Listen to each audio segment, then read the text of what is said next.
Picture this. You've finally logged off for the week, it's Friday night, and you sit down to open Netflix. You click on a movie, and bam, within seconds, it just starts playing. It feels entirely normal to us now, right?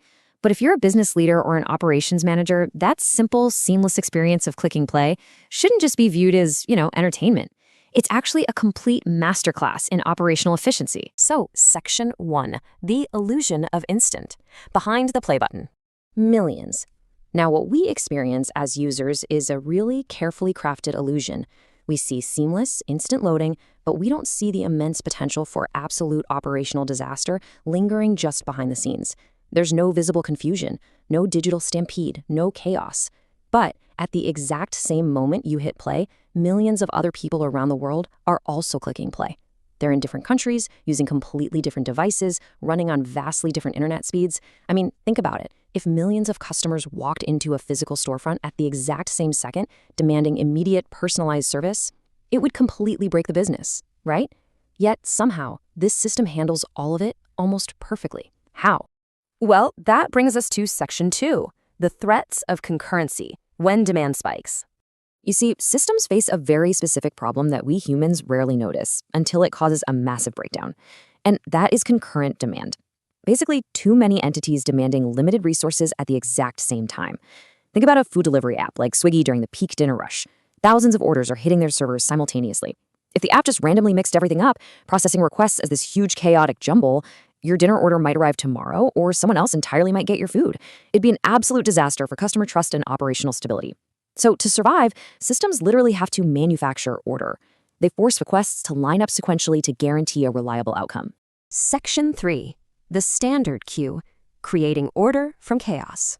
When we talk about generating that systemic order, the core concept sounds really technical, but honestly, it's surprisingly simple. When I first heard the word queue in a tech context, I kind of expected this highly complex, multi-layered algorithm. But it's literally just a line.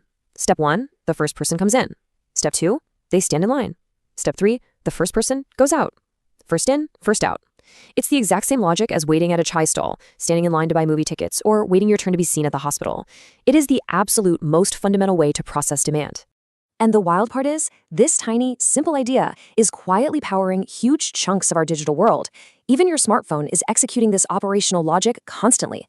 Every incoming notification you get, every single app running quietly in the background, every song you stream, your processor is constantly acting like a manager, asking, okay, so who gets attention first? And it forms a queue.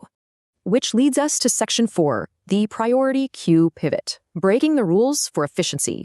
Because as any leader knows, the real world is incredibly messy. People are impatient, systems get overloaded, and standard processes can suddenly become massive bottlenecks. Sometimes, to maintain efficiency, systems actually have to break their own rules. Let me ask you this. Should every situation truly be first come, first served? If you're managing operations, the answer is absolutely no. Imagine an ambulance blaring its sirens, but it's stuck in traffic right behind a line of regular commuter cars. It doesn't make any sense to enforce first come, first served in that scenario, does it?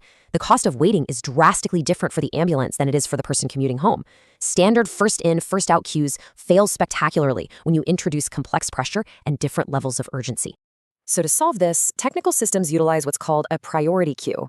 This is an automated operational structure where important, urgent tasks automatically move ahead of standard tasks.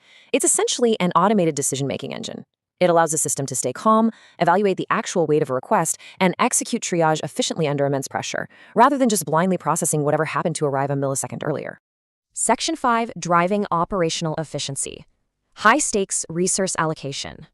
This leap from a standard queue to a priority queue is exactly what separates a rigid organization from an adaptable, highly efficient one. And we're not just talking about streaming movies faster here. Emergency response systems, air traffic control networks, global banking transactions, all of these high-stakes environments rely entirely on priority queues for survival and scale. Think about it. Air traffic control doesn't land planes simply based on who arrived in the airspace first. No way. They prioritize based on fuel levels, emergencies, and operational flow. It's advanced triage, executed at scale. Finally, Section 6, managing chaos at scale, the human element of systems. What starts as a seemingly dry textbook topic about digital routing suddenly feels profoundly human when you look at it through the lens of organizational management. Consider this quote: "Computer science isn't really about machines. It's about managing people, time, and chaos." Queues just happen to be one of the smartest, most systemic ways we've ever figured out how to do exactly that. They aren't just technical tools, they are literal management frameworks translated into code.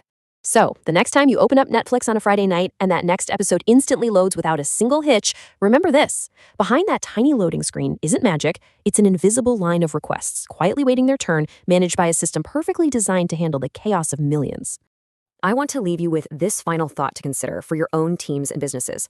How are the invisible lines of requests being prioritized in your operational systems today? Are you just blindly following a first-come, first-served rule?